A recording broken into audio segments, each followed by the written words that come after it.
Welcome to Ireland Unfiltered. Before we go to this week's guest, Jarlath Burns, can I say, first of all, don't forget to subscribe across all the usual channels to Ireland Unfiltered. And whilst you're doing that, you're going to listen to Patrick Hoy, producer of Ireland Unfiltered, who's here to tell us about the competition. I can be the soundtrack behind the subscription motions. So thank you very much, Dion. As ever, I'm here. I bring gifts. Fantastic prize. All thanks to our sponsors, Carlsberg Unfiltered, which is a new cloudy pilsner, and like this very show, the new lager is stripped back. It's less processed with no filter for more natural taste. And what Carlsberg Unfiltered have given us is a pair of tickets to every gig at Live at the Marquee Cork, an amazing event. David Gray, Toto, Bros, Tommy Tiernan, Christy Moore, The Academic, loads going on there. So if you want a pair of tickets to all of those gigs, just stay tuned to this episode. I'll come back in a little later, tell you how to do it. Thanks, Patrick. And now we're going to listen to the chat with Jarlath Burns, which was one of the most fascinating in the series. Welcome to Ireland Unfiltered. Jarlath Burns, former GAA footballer, maybe future GAA president, and what I've learned today, current Alan Partridge obsessive. Absolutely. If I was to pick one person who would spend a day in, it would be Steve Coogan. Really? Steve Coogan and Bono. Okay. U2 fan as well. But we can get into that if you want. But Steve Coogan is my absolute obsession. Really? Yeah. Total Alan Partridge anorak and fan. And this new series is fantastic. And where did that come from? Not too sure. I actually began with the Alan Partridge, I'm Alan Partridge, which came after knowing me. And when I watched that first series, then I went back into everything he had ever done. I've read all of the scripts of all the stuff he did, and then even into I'm Alan Partridge, the second series. And then after that, he moved away to a few Sky things. He went into this Norfolk Digital.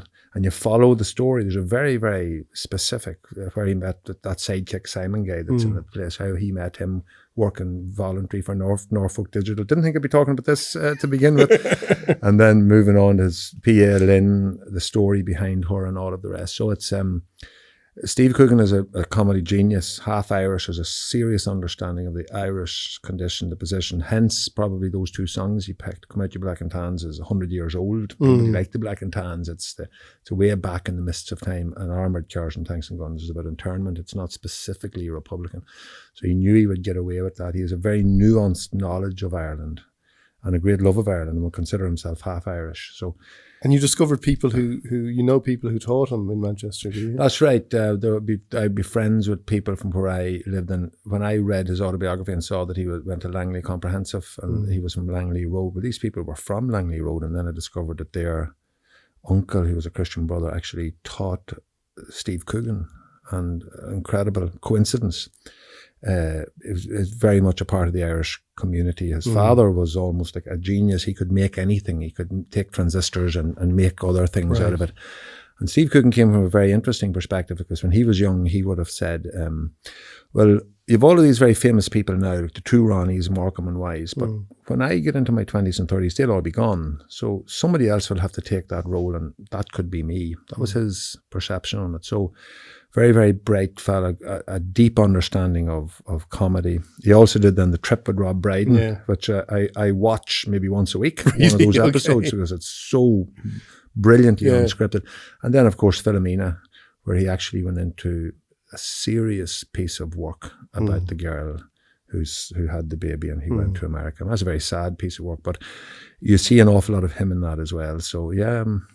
And it's interesting, we will come back to this because of that, as you said, that Irish-Manchester connection and the crossover there, which has been one of the themes of this series, a lot of conversation about Irish relations with England and how that has changed and evolved.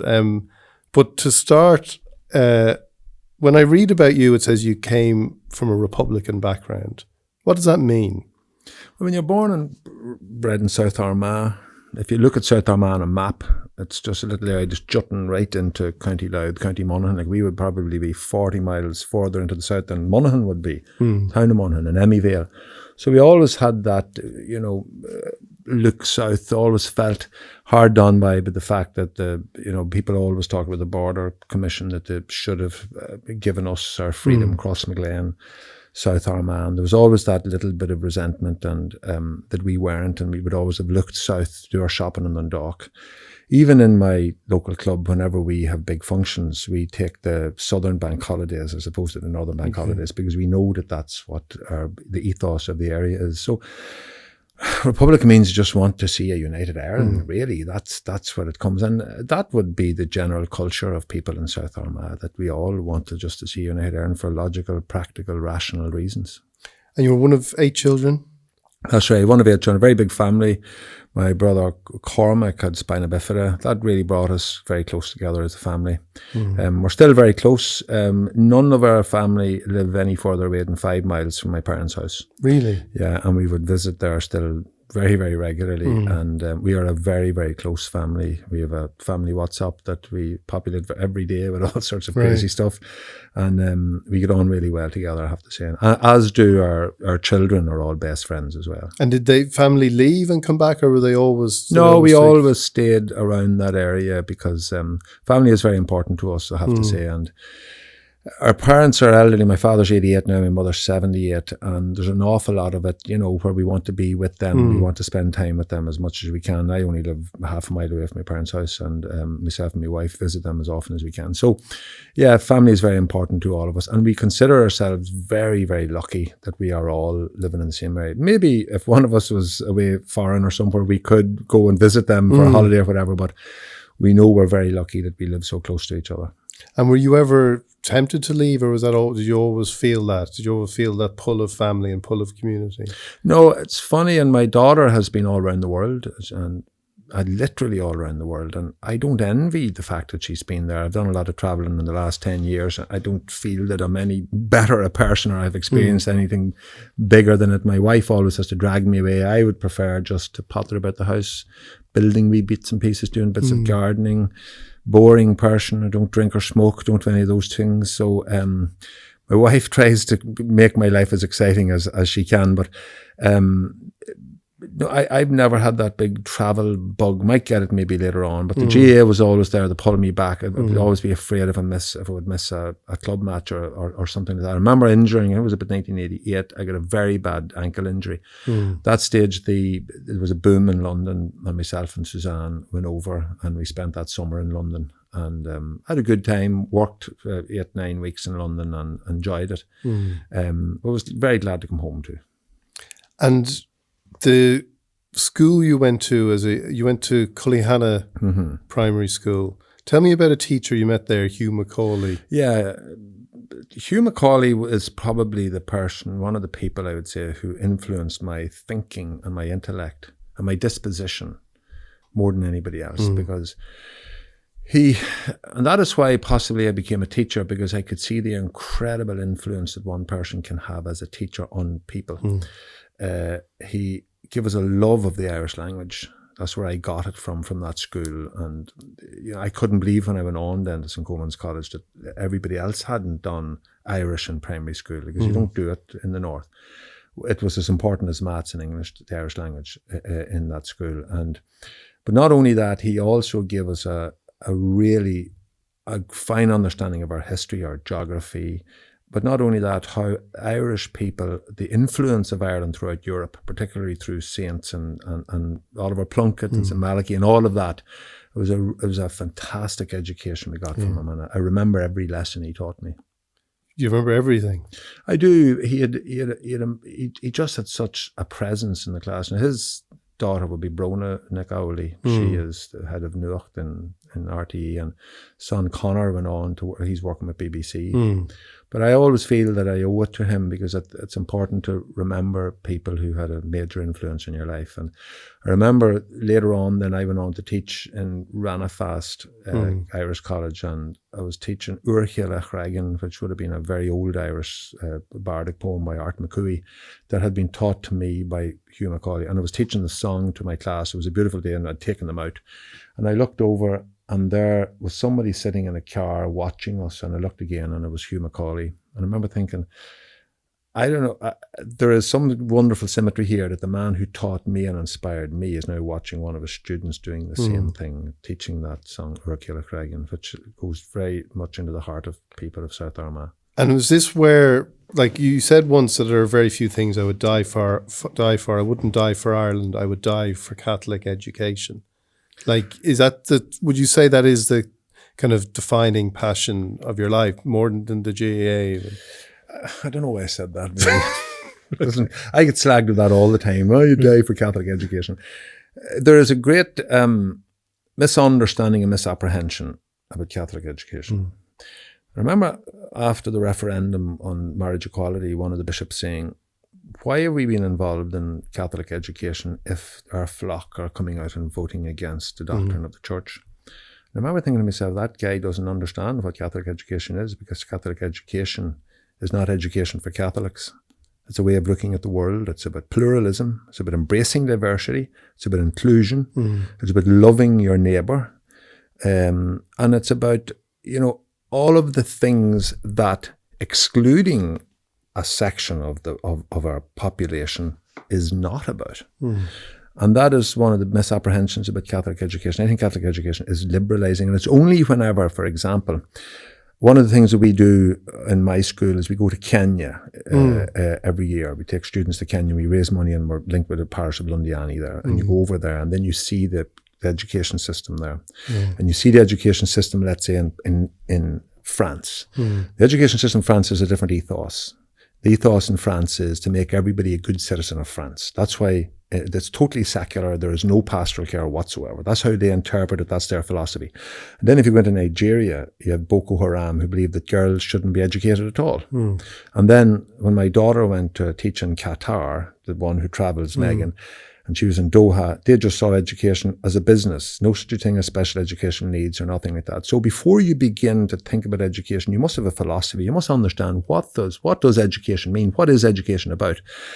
And I subscribe to the Catholic education model, which is the child-centered model. Everything we do, we think about the children. It's about looking after them, looking after their needs and after their rights. That's what I understand by Catholic education. But if a bishop doesn't understand what Catholic education is, then like what chance do people who look at it and think maybe that this is going to be an indoctrinating kind of culture that their children will be exposed to? Yeah, and that's a very valid point. And in some cases it is, because I know in some cases the admissions criteria for some schools is that you have to be a practicing Catholic and go so often, and people do, they tick the box. That's not what it's like in the north. It's different because we have a divided society, and in the north it's run by Council for Catholic Maintained Schools. And if you look at what it is in the north, I think it is a very, very solid model for Catholic education. For example, we have some Muslim children at my school, and it is our duty in a Catholic school to make sure that they can reach the fullness of their relationship with Allah in a Catholic school. Atheists, the same. If we have an atheist and we have, let's say, a confession or mass, they can opt out of all of that if they so wish. And it is our duty to make sure that they're educated in another way during that time. So there's various models of it. The model, I think, in the north is good, but then that's the most vilified model. And this is your school, St. Paul's? St. Paul's in Bestbrook, yeah. And you've, as you say, your inclusiveness, you have like children from there have gone to Gay Pride March. Got into trouble for that. Yeah, you did. I was the only school ever in the history of the Catholic Church that we took pupils in uniform to a pride parade in Uri. And you got into trouble for it? Okay, I got an awful lot of letters for it. Some brilliant supporting letters, some very much not so. There is a right wing in the Catholic Church that is frightening. Not in the clergy. Not one member of the clergy condemned me for it, by the way. Do you think they're frightening or frightened? Frightening, not frightened. They wouldn't be frightened of anything. But I don't regret it, because I'll tell you why. And how are they frightening? Frightening is some of the stuff that they were writing in the letters and saying about me and about my school and about why I did it. And these people, these gay people, terrible, intrinsically disordered. If I heard that once, I heard it 100 times. And it really maddened me, to be honest. All I was saying, and all we were saying in the school, was that from our knowledge of working with young people, there are a lot of young people who are gay and transgender. And if you are gay or transgender in our school, we will support you, and you will be you will have equality. You will be no different to anybody else, and you will be safe, and you will be valued. And one of the most interesting letters actually that I got was it was from a woman who actually phoned me, and she wouldn't give her name, and she wouldn't even say if her child was at our school. But she said that we didn't. This was in the very beginning of September.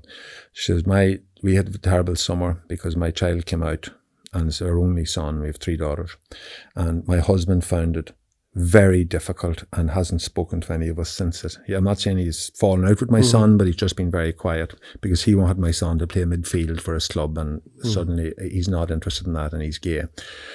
And whenever you were passing McParlin's hardware store, he was coming out of it on Monaghan Street in Newry, and he saw you leading your students in a gay pride parade, and he came home to me and he says, I've been wrong, and I need now to embrace my son's homosexuality, because I saw Jarlath Burns leading students from St. Paul's, and if somebody who played midfield for Armagh can understand that a child can be gay and needs to be valued, well, surely I as his father can do that. She says, all summer I prayed that something would happen that would open his eyes to the love that he should have for a son. And she says, it came that day. So that made me impervious to any of the criticism that I would have got for doing it, because we know we did it for the right reasons. And I have this view of gay people being so creative and so wonderful that instead of, I would almost seek out to try and have a gay person on my staff because they are so dynamic, because they have a different way sometimes of thinking and viewing the world, as opposed to even treating them with equality. I would almost go further. I think that there's such an amount that they have to offer. And in our country and in our culture, it is embedded in people, and we're trying to unwire our brains into the hard wiring that we get when we're young about this. And we've done it very effectively. And I think that was one of the proudest moments of our nation whenever we voted for marriage equality. Did you have a religious upbringing? Were you particularly religious? Yeah, and I still am. I go to mass every Sunday. But was tolerance something that you were imbued with too growing up? Yes, it would have been from my parents, a big family, older brothers who would have been going through their lives as well. But I suppose really there's been a reawakening throughout the whole country, maybe in the last 10 or 15 years, where we now have a different way of looking at the world, where we have tried to liberalise ourselves, because Ireland was a very conservative country, and to realise that you can be Catholic and tolerant, and you can be Catholic and embrace diversity, and you can be Catholic and inclusive. In fact, that's what it's about.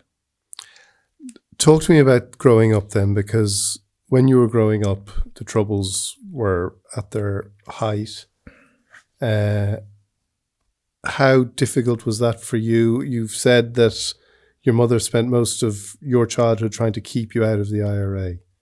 Yeah, to the extent where we moved house into the back of the country. And it was very difficult for parents, and it was very difficult for everybody, because we were growing up with this raging around us, and getting up and going to school every morning. From time to time you would be stopped, maybe either by the British Army or by the IRA, and it became your norm. I don't look upon that with any sense of, how did we get through it? We got through it, but probably the worst part for us was with my brother Cormac having to go down to hospital in Belfast all the time. There was always a fear that something would happen to my parents when they were down there with him. And he would have spent a long time in hospital. They would have been going to Belfast then was a long journey, and a banger of a car and terrible roads. And I remember then the 1975, 19th of December, in the mouth of Christmas, the Donnelly's bar in Silverbridge being blown up and shot by the Glenanne gang. People have long memories. I know in my club tomorrow night, Unquiet Graves is being shown, and that's a film that was made about that whole era of the Glenanne gang and collusion and everything else. So it does leave an indelible mark on you and on your community and on your people. And then you just want to move on from it and put it all behind you and just get on with your life. And I look at my children now, and I mean, I've daughter at 28, son of 24, son of 21, son of 16, daughter of 14, and just think, isn't it wonderful that they're not experiencing what we experienced? They mightn't just be as resilient as we are, but we probably paid a very high price for getting that resilience. Yeah, well, that's the thing. You often see this in other contexts when people look at this generation and they say, 100 years ago, people, the millennial generation were going off to war, and they sort of somehow look back on that kind of with rose-tinted glasses, if that was a good thing, that they were tougher and harder. But as you say, the price of it was as high as it got, and this must have been the same for your generation. Well, it was, and I know there's a theory that if you look at youth from 18 to 24, and you ask yourself a question, there seems to be almost being a genetic imbalance when you look at something how irresponsible they are, how they abuse alcohol, and how they are such risk takers. And there's always a genetic reason for that. And part of our evolution is that for years and years, for hundreds of years, that was the generation that was needed to go off and fight war. Yeah. So you needed to have a section of your population that was risk-taking and gung-ho and didn't mind marching off with the possibility of death. But now, people tend to forget this. Apart from, these terror incidents, this is actually the most peaceful that the world has ever been. Yeah. So all of these boys have all of this testosterone inside them, and irresponsibility and immaturity and risk-taking mentality. And they've nothing to do with it apart from going out at the weekend at night and making nuisance of themselves. That's a good thing. Yeah, it is. Yeah. I think I'm quite prepared to put up with that inconvenience if it means that they're not out killing, et cetera, et cetera. But would you have shared, when you were growing up, would you have, when you say you had to move house to keep you out of trouble, why was that? Look, it was maybe my parents felt that they just wanted to move into the country. I think that might have been what it was. I was born and reared in a place called Cregan, as in Urhila Cregan, the very famous poem by Art McCooey, and right beside Crossmaglen. And then my parents, I've never really asked them why they moved house, but whenever I moved then, I became very interested in school and in doing well in school, because I very quickly worked out the link between, if I don't do well in school, I'm not going to have any future at all, because we didn't have a family business or anything like that. I'm going to have to make this myself. And I think at a point, maybe when I was about 15, I said, right, okay, I'm now going to focus on football and education, and I'm going to try and make something of myself. And really that's what it was. And I don't know if there was ever a Damascus moment for me or anything like that. It was just, I sat down and I contemplated my life at one stage when I was about age 15 and said, right, I need to start working in school, because I was very nearly thrown out of school at the end of third year because I just wasn't doing any work. I wasn't focused. I had no interest, and then that all changed. And would you have been as Republican and nationalist as your friends who you said were getting into the IRA and stuff at that time? Yeah, would have been. Yeah, would have. Yeah, we all would have been. And what was distinguishing you then, or separating you from them? That I didn't. Well, most of us didn't really, to be honest. And those who did, I never asked them. And even still, there would be a question mark. People always ask, Gerry Adams, why did you not just say he was in that area? Yeah. Well, it was a secret army. You're not supposed to say you're in it. You're supposed to deny it. Yeah. I mean, my friends would deny it as well if you ever said, no, what are you talking about? I wasn't in it. Yeah. So you just...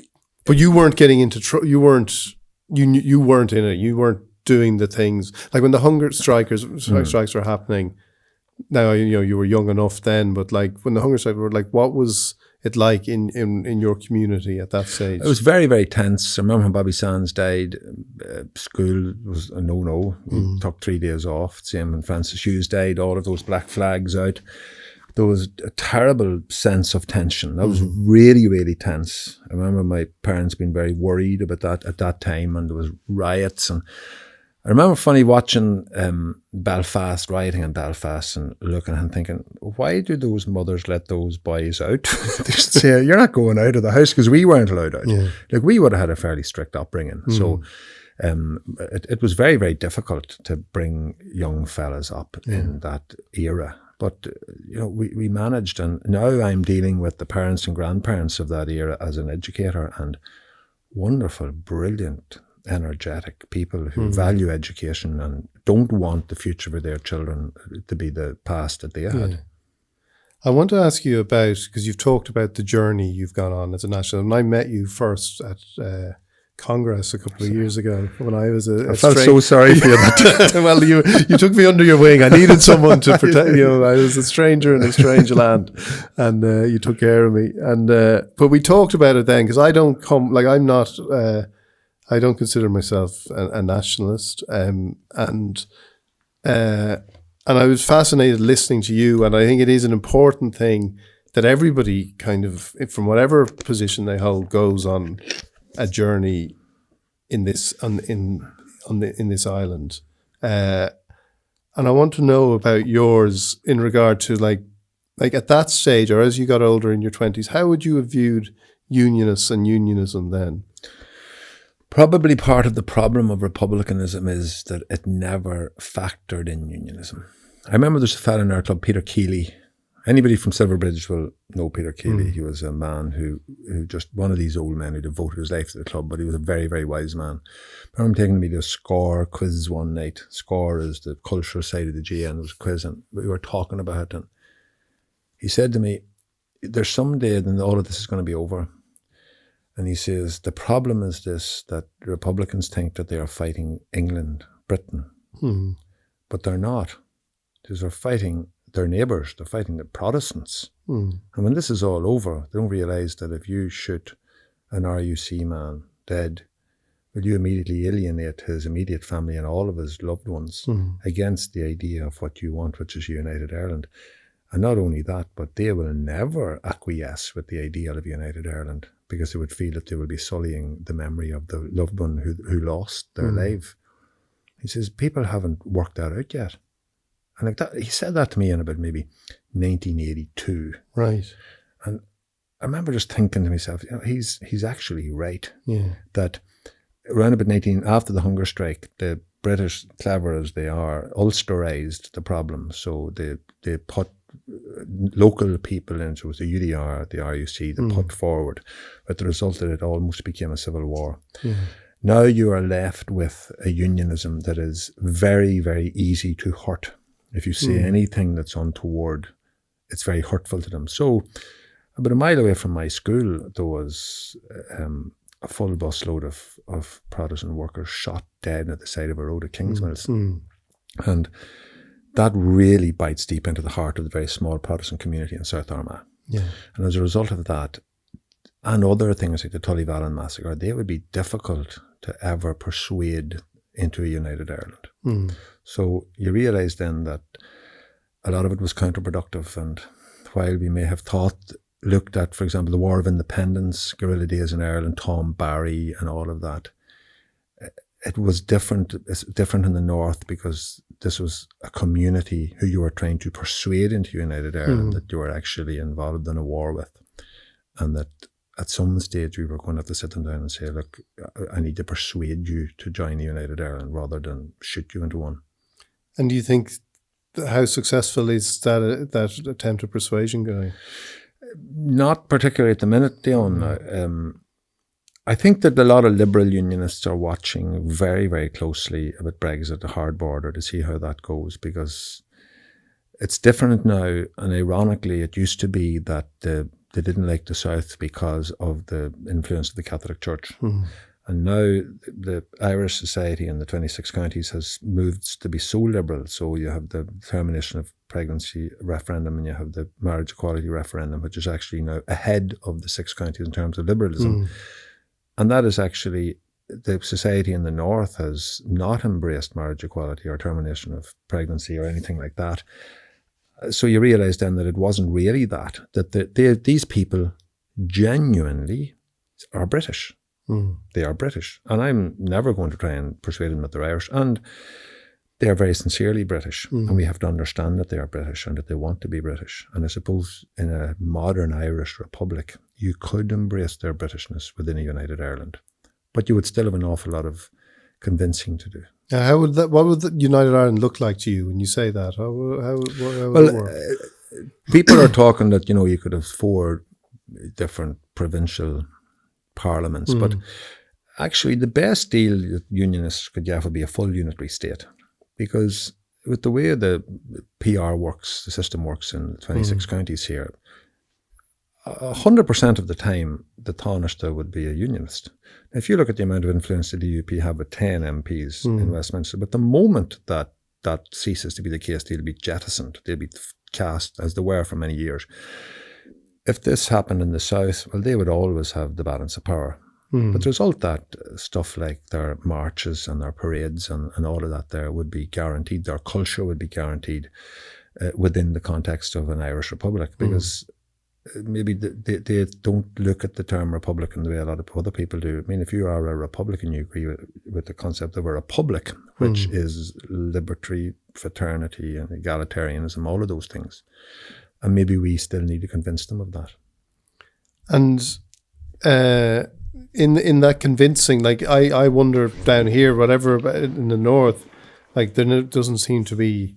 There is a pretty entrenched attitude towards unionism, and you know it like you see it around Brexit. It's you know, whatever Sammy Wilson says or some extremist says is seen as the kind of, this is the voice of unionism. They don't help themselves, obviously, with having politicians like that, but there doesn't seem to be much attempt to go beyond that, to understand, you know, what makes them think, what makes them feel threatened, as you say. And like, do you think, like, while there's an obvious what you say there about how they would have power, they would clearly still worry about how they are going to feel under threat, not just from within Northern Ireland and what's happened there over 40 years, but the fact that in the South people haven't really ever made any attempt through education, through anything, to understand them. Yeah, you're right. And actually, I would make 2 points to that. I follow darts as well, right? I'm a big darts fan. Massive. Okay. There's a guy in Northern Ireland called Darrell Gurney. Yeah. Brilliant darts. He's from Coolrain. Right. He's a Protestant. Yeah. Now, the Grand Prix of darts every year is held we support Darrell Gurney. Right? He's our local guy. We support him. Brilliant darts player, right? Grand Prix is held every year in Dublin. It's one of the big competitions. It's in the City West. And when Darrell Gurney plays in Dublin, he gets booed. And I find that offensive. Yeah. As an Irishman living in the 6 counties, I find it offensive that people in the 26 counties would boo a Northern Protestant. Because that's not, we're supporting him, and the people in my capital city are booing him because he's a Protestant, and maybe they think that they're doing something that is good for Irish unity. No, they are not. They're booing a Northern Protestant because he's a Northern Protestant playing darts is totally counterproductive and embarrassing for people of the 6 counties. Yeah. The second thing I would say on that would be, during my travels, I have come across a fair few people in the Orange Order who I've spoken to and had long conversations. And I remember saying to one of them, do you not understand that when you march through a largely nationalist area, that you are seen as a supremacist group, coat-trailing your bigotry through a nationalist area? And he says, that might be how you see us, but do you want me to tell you how we see you? Yeah. We see, he said, ourselves as this little tiny beleaguered community, Protestant community, up against this massive monolithic Catholic Church of which you're a part, with your massive big structures in Rome and the Vatican and 2 billion of you, up against a few thousand of us. And when we walk, we give witness to our sincere belief in the Reformed faith. That's all we're doing. I remember when he said that to me, right, okay, why don't you say that publicly then? You need to say that to a bigger, because, you know, one of the most important things that you can do is to tell people how you feel. And, you know, that I am not we're not bad people. We're just normal people like you. Like David Scott, the guy who I would deal with, he's the education officer of the Orange Order, he'll say, like, you have your GAA club and that's your thing. He says, I have my wee lodge and my wee band and that's my thing. That's where I get my kicks. That's where I get my sense of purpose out of. And, you know, the human condition needs to have a sense of a community around it. That's why I love the GAA, because we do that. And the Orange Order does it as well. But is it a failing, like you could see it as a kind of British-Irish divide, that Irish people are maybe more comfortable telling people how they feel, like that the British mentality of the unionist mentality isn't to do that thing, to say this is how we feel. And like when I say that the attempt hasn't been made to really understand unionism, I can hear people saying it, and I understand it well because of how they are perceived, and because of what happens. People think, well, why should we understand them? They are, the supremacist force in Northern Ireland. Like that's what the counter argument is. But if you're going to move on, it does require those people to talk, and maybe people to listen and look for voices other than the extremists too, because that's one of the issues in the world today, that the extremists are easy to get on a microphone. Yeah. Well, yeah, but you also have to understand unionist fears. We can never talk down the fears of the unionist people, but the unionist people suffered down through the years. And to do that, to minimise that and the experience that they have had fighting to remain British in this part of Ireland has to be acknowledged and understood and worked with if we are ever going to have a shared future, as we call it, as opposed to what some people say, a shared out future where you go there and we go there. Yeah. And that is a very, very big challenge for us. How important is education in all that? I think it's very important. And one of the things that I am most committed to is the shared education that's going on in the North at the minute. And that's a major part of my own personal agenda. There are 4 schools that we work with. One of them is Crossmaglen. The other is Newtown Hamilton School, which is a very, very small, controlled or Protestant school in South Armagh, 130 students. Like we would have about 250 in a year group. And then Newry High School in Newry. And we work very, very closely with each other. So how that looks is that we do various projects with them, go on trips with them. But beyond that, it's, if we offer subjects that those schools can't offer, so we have what we call collaboration blocks, and those students come down and get those subjects in our school. And in November, they come down with their poppy, and at other times of the year, they might be wearing other emblems, and nobody ever passes any remarks of it because the next generation don't understand it and aren't that interested in any of that, to be honest. So that's very enlightening for us that there is a big emphasis on shared education in the North, and it really is having an effect. And you don't think the next generation, they don't understand that stuff, do they? Yeah. Well, I think as long as Celtic play Rangers 4 times a year, there will always be an understanding of what it's about. If you look at the Derry Girls episode where it was the Protestants and the Catholics together and the differences, I think the fact that we could all really, really laugh at that meant that we are now at a stage where we realise that it's a wee bit ridiculous, and that we, Protestants keep their toasters in the cupboard and all of that sort of stuff. There are a lot of things that keep us apart, if you want to call it that. Like, I played the GAA and I speak the Irish language. Well, I am never going to try and get Newton Hamilton High School as any part of any cross-community project to play the GAA or to speak the Irish language. We get that, we know that. But I suppose it's us trying to understand culture and them understanding our culture and our identity and all of those things. And I think that's worthwhile. And do you feel it can, because you said in 2015 that unless we start reimagining a relationship and do it through education, I don't really think we're going anywhere. We're certainly not at the moment. Now, if that was in 2015, where are we today with Brexit, with the divisions that has caused and the chaos it's brought? Well, I think that in 2015 there was still hope. We still had a functioning assembly. We were still doing okay. Since that, with the vote for Brexit, I think there's been a general hiatus in life, and we're all watching it very carefully. And every so often, it's almost like watching a drama, like the House of Cards, and every so often you have a season finale when something big happens. Except it's every night. Yeah. And I don't know if there's going to be any major change in the North until the whole of Brexit finishes. I don't think there's going to be. There's nothing happening in politics anywhere over it. But I just think that the work of reconciliation goes on with individual people changing their opinion and changing their mindset. That's really what it is. There's no big panacea to this. But do you have any concern about the fact that as you move further and further away from the Troubles and the ceasefire, that there is any danger of a new generation romanticizing that? that time? No, and starting it up again. Yeah. Or Right, here's my fear, Dion. Right, here's the fear. Right. So hard Brexit, hard border. So hard border means customs posts. Customs posts practically can only happen on main roads. That means then you create unapproved roads. So unapproved roads would either have to be blown up at the border so people can't pass, or barriers put across, and that's what used to happen. Once you have customs posts, you have people who want to close the customs posts and open the roads. And they will come against the government who want to keep the customs posts open and the roads closed, because all of that is rational. And then we waking up one morning to hear that a customs post has been blown up. And a border campaign starts again. Because remember, in the 30s, you had a border campaign. That's how Sean South from Gary Owen was killed.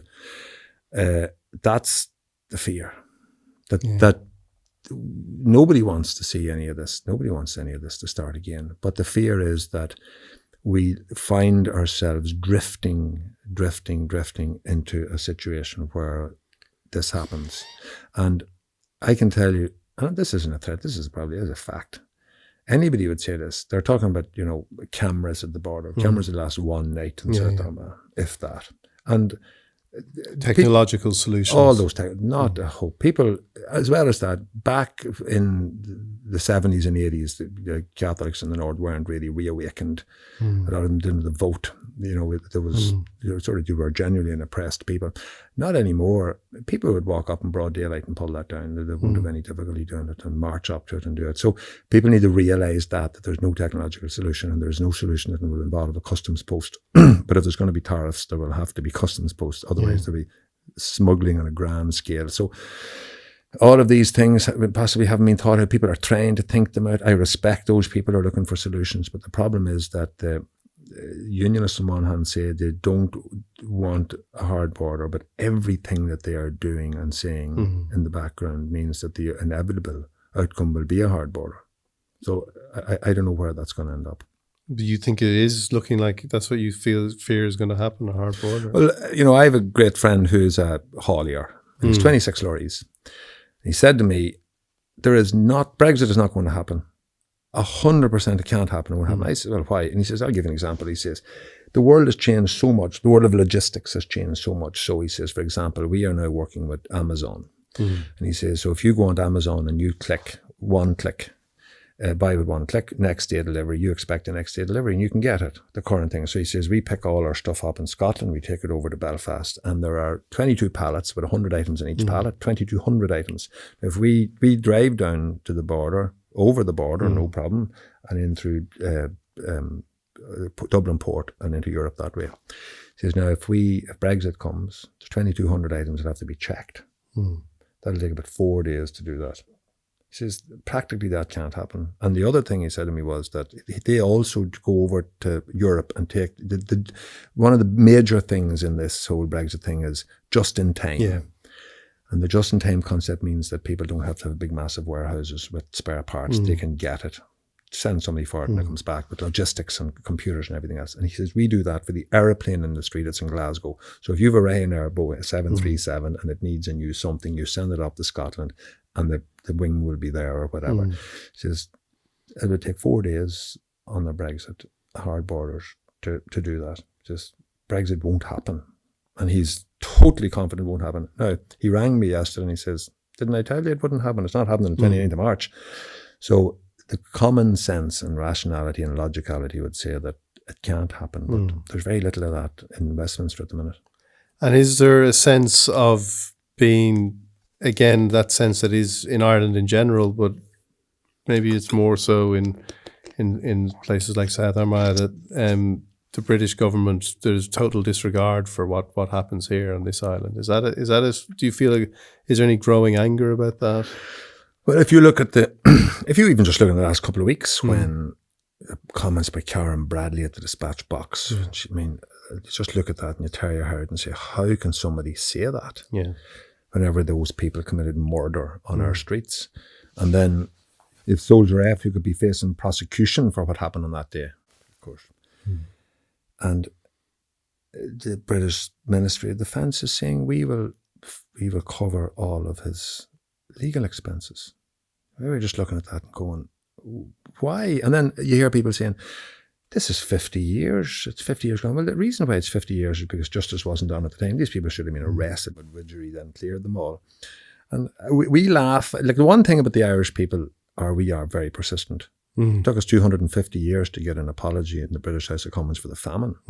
And we still don't forgive them for it. So 50 years is nothing for us for Bloody Sun. And there's a whole lot of other things that, injustices that happened. Yeah. In the Crowley report, Aidan McInnesby, that's 26 counties are holding that. They should release that. So there's a whole lot of things there that we have evidence where they don't care about any of us, even the Unionists. And I think the Unionists know that too. Yeah.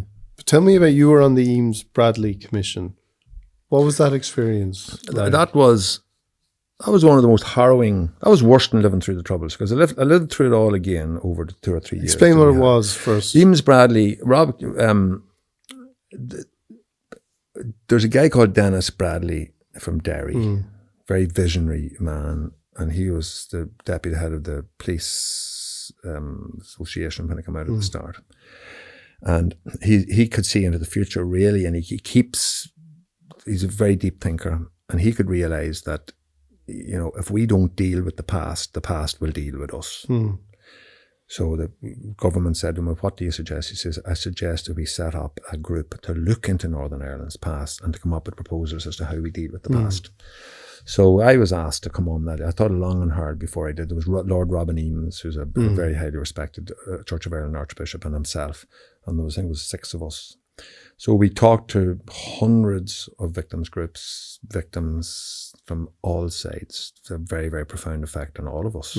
Because I would be doing a day's work in school and then get into Card Drive doing the Belfast and meet 4 or 5 families. And we were taking proposals and we were taking sounds. We had public meetings. Many of these ended in acrimony. And we come up with our proposals, and one of them was that what we call a recognition payment. Yeah. That the tears of an IRA man's mother are the same as the tears of a UVF man's mother or an RUC man's mother. The people who are left behind were the people who had to pick up the pieces. And give a recognition payment to each of those people. But that didn't go down too well at all, because there's this thing of equivalence and hierarchy of victims. And there's a hierarchy of relatives. There's no hierarchy of relatives. The tears of everybody is the same. And I think people would understand that. But we had very solid proposals, but it was never adopted. Yeah. And now, but did it fall on that? It probably fell proposal? On that and on a few other things as well, because one of the things we had said was that more or less an amnesty for everybody. Yeah. And we had laugh about it was that we had unionist politicians saying to us privately, an amnesty would suit us because we have ex-members of the RUC special branch who are going to bed every night wondering they're going to get a knock on the door for things that they did, because a lot of them were up to their necks in collusion, and they would say that they were trying to save lives, while other people say they were trying to play God. And then we had all these victims groups who were mini political parties as well. And I remember the day that we realised that it wasn't going to be adopted. We just said, well, we're just going to have to sit back and watch the carnage as every single event comes up, and inquests are coming up there, mini tribunals. And how long was that process? It was 3 years. And if you look at the report again, you'll see if that had been adopted in full. One of them was a truth commission where people could come in and tell their story. And we had very, very well done as to how that would work out. We had taken advice from Cyril Ramaphosa, and we had, all sorts of really, really clever people had come in to speak to us about it, to advise us. We had looked at the peace process that happened in Chile, in South Africa, and lots of places. And we really, by the time we reported, we were experts. And the interesting thing was then they come back again to look at the past 3 or 4 years ago. They never even contacted any of us. They never even looked at the report, and come up with a series of ham-fisted proposals that we just knew were never going to work. So that was very disappointing. And how did it change you, would you say? Probably changed me in that when you met just meeting people who had lost their loved ones, and at that stage I was a parent myself, rearing a family. And I suppose one of the things, here's what I would say, Dion, how did it change me? Well, the narrative that we always would have had would have been that, RUC bad, politically motivated, sectarian, bigoted police force, and they didn't speak to us at all. They just had no bearing whatsoever. They were our enemy. We just didn't like them. But it was only when you met parents of people that you said, look, they would have said, well, we were a police family. My grandfather was in it, my father was in it. We always just wanted to do good. You never saw things through the prism of Catholic or Protestant. And we lost our son. He was 21 years of age. Mm-hmm. Those stories really do affect you, and they do go right into your heart. And I remember reading then subsequently Tom Barry, it wasn't Tom Barry's book, it was the Tipperary man, Tracy, and reading about the Solo Headbeg ambush. And it was one of my nephews got it for me for Christmas there recently, and I read it again. And whenever he went to the Solo Headbeg ambush and the 2 RIC men put up their hands and he shot them dead, I remember thinking, that was an appalling act. Yeah. Shoot 2 men dead. They were 2 Irish men, got up. They went to work that day. They were escorting munitions to the Solo Headbeg quarry. That's all they were doing. And the next thing, they were shot dead. And that's immortalised now in folklore in the South.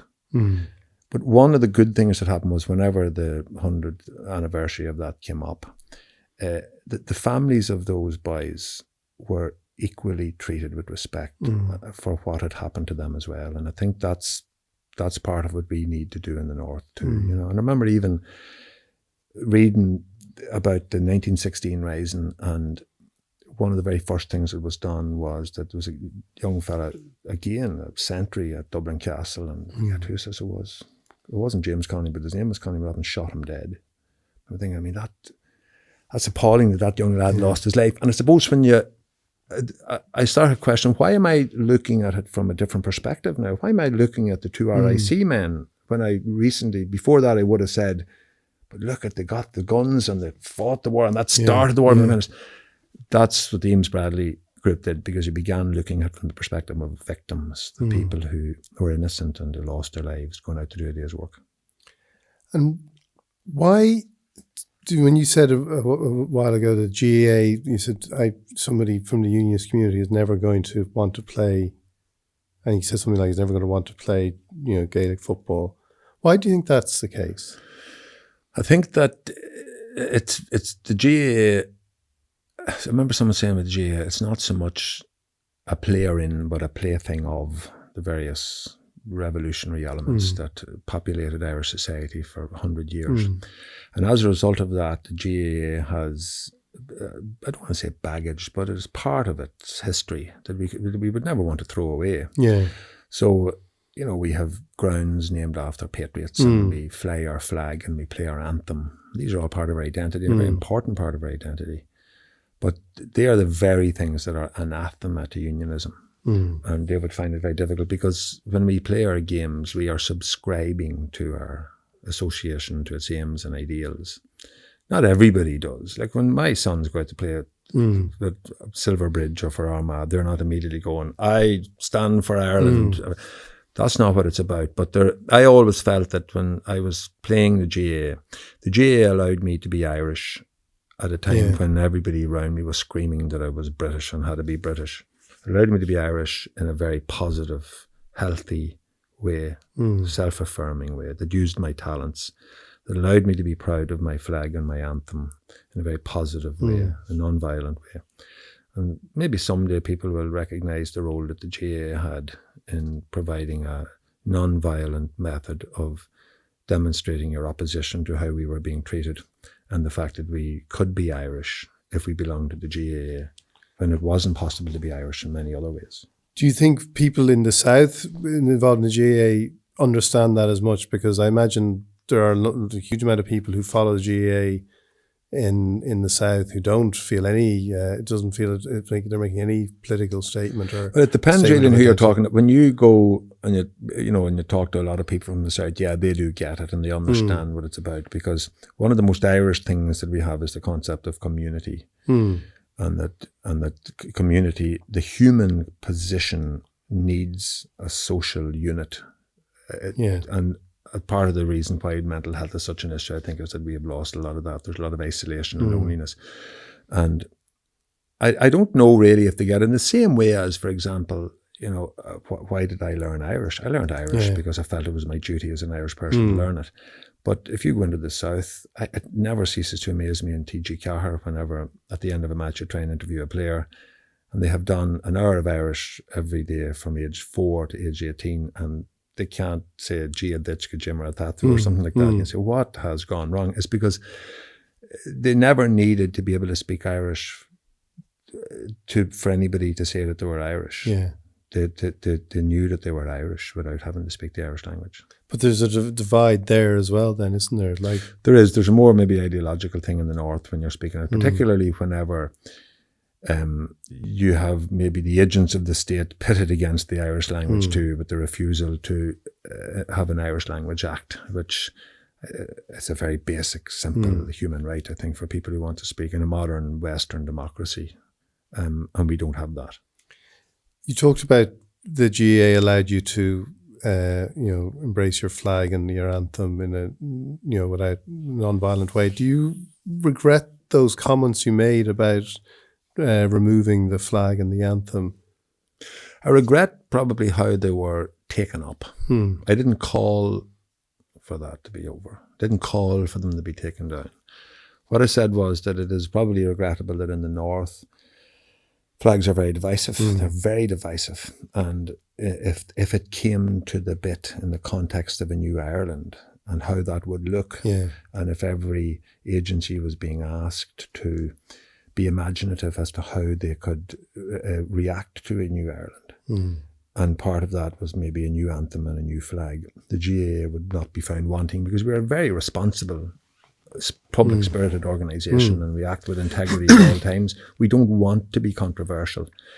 That's really what it was, and in the context of how divisive flags and anthems are in the North. But the GAA is also an example of how you do it. We fly our flag on our own property. We play our anthem on our own property. There's nothing subversive about doing that. Yeah.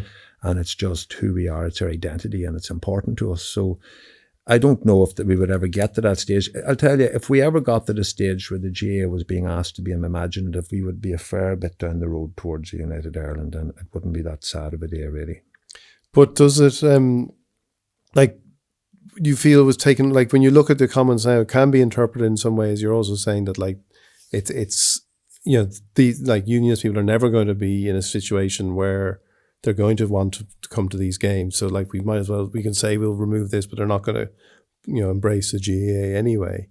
Well, I think if you were going to put the GAA into a position where it would be acceptable, fully acceptable to unionists, you would be stripping away so much of the stuff that makes us unique and makes us what we are, that it would turn us into any other sporting organisation, which we're not. Yeah. And there's no guarantee they would play it anyway, because it is historically, it is so far away from their experience. That's not to say, there's a lot of Protestant lads do play the GAA, North and South. But the norm is for unionist people, the GAA is everything wrapped up in a nice, neat bow, which is what they aren't and they don't want to be historically and even in the present. And we probably have to accept that, but there's fantastic outreach work going on in the GAA, particularly in Ulster, very quietly. And it's very effective as well. And I suppose the number one thing we have to do is to get the unionist community to understand that the GAA doesn't represent a threat to unionism. The GAA for you has given you so much. You obviously had your playing career, and then your administration, and just it's your life in so many ways. Is it something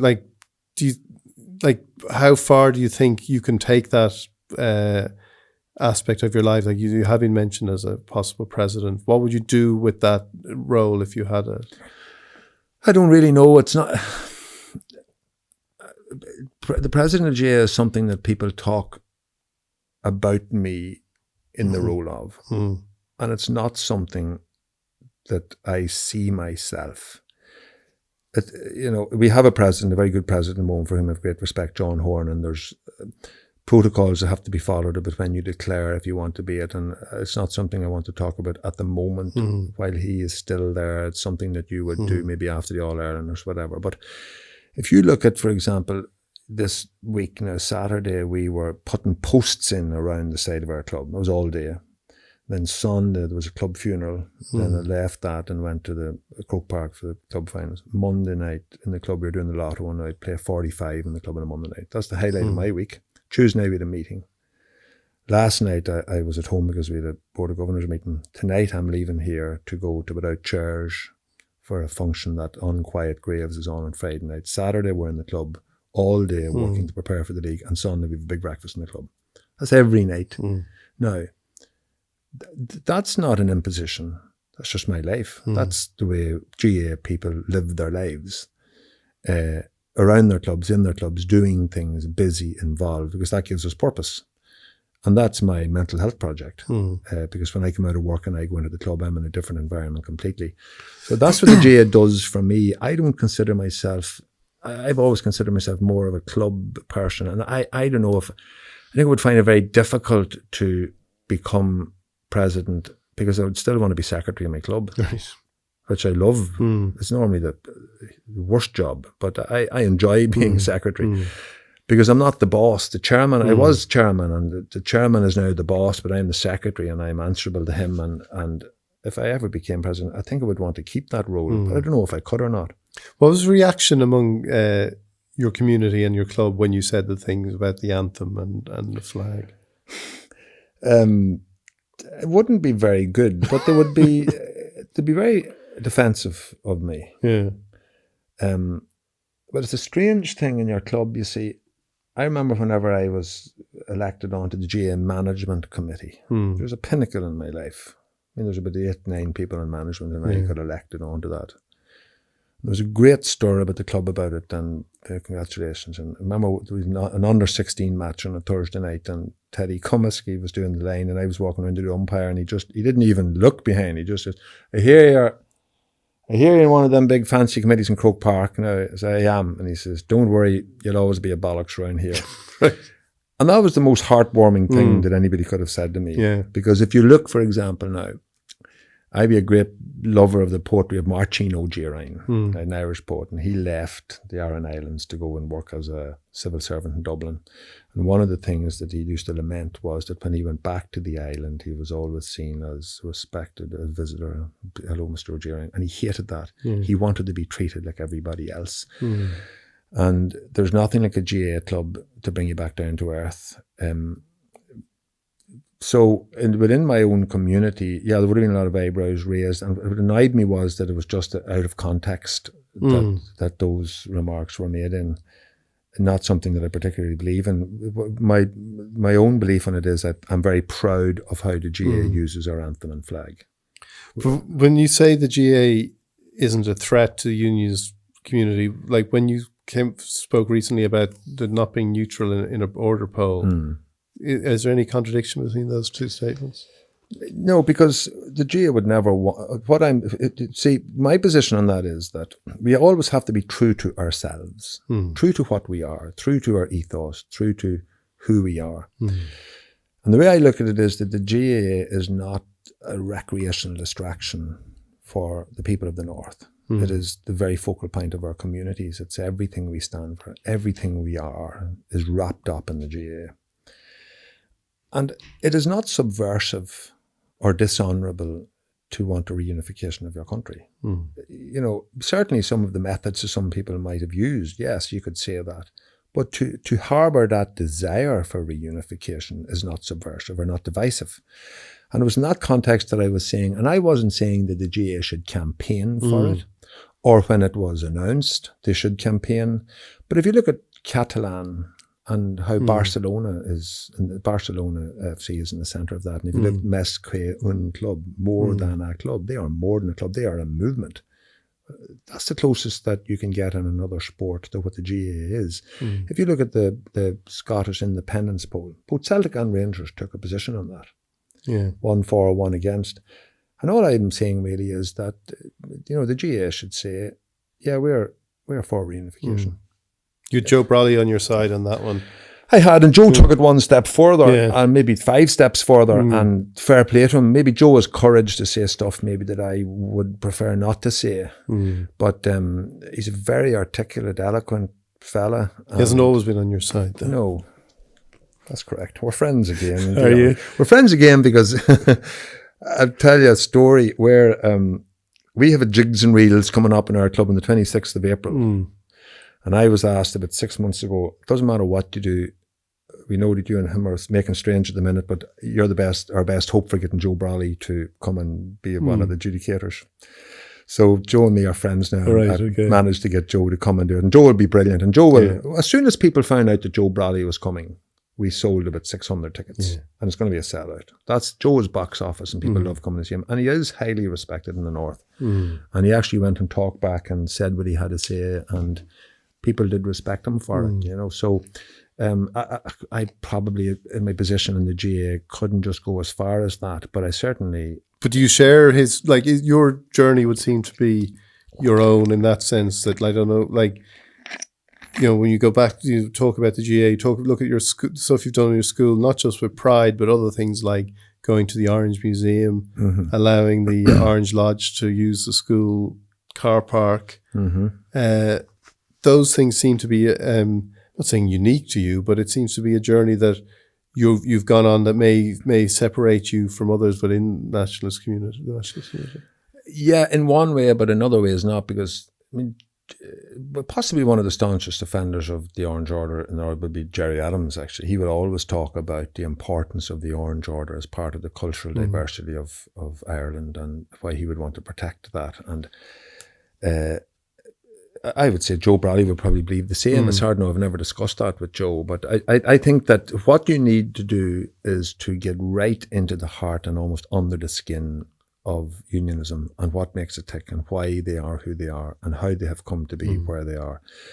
And I do have an obsession with unionism. I read so much about the Orange Order and so much about unionism, and I try and get to understand it as much as I possibly can.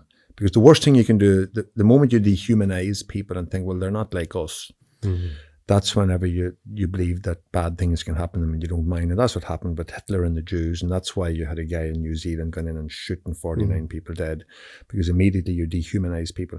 We need to rehumanize people and get people to understand that, I see that those guys there who, for example, that tiny Protestant community in South Armagh, well, if we're true to ourselves and if we believe in diversity, if we believe in inclusion, we have to try and cherish that. That's a minority in our monocultural area that we want to keep and cherish. Because if they retreat out of our area, what does that say about us? What does that say about who we are? What does that say about what would be in store for them in a united Ireland? It doesn't say too much. So I believe that in trying to share education with Newton Hamilton High School, that means that we maintain a Protestant population in South Armagh. And that's worth maintaining. That's worth working hard for.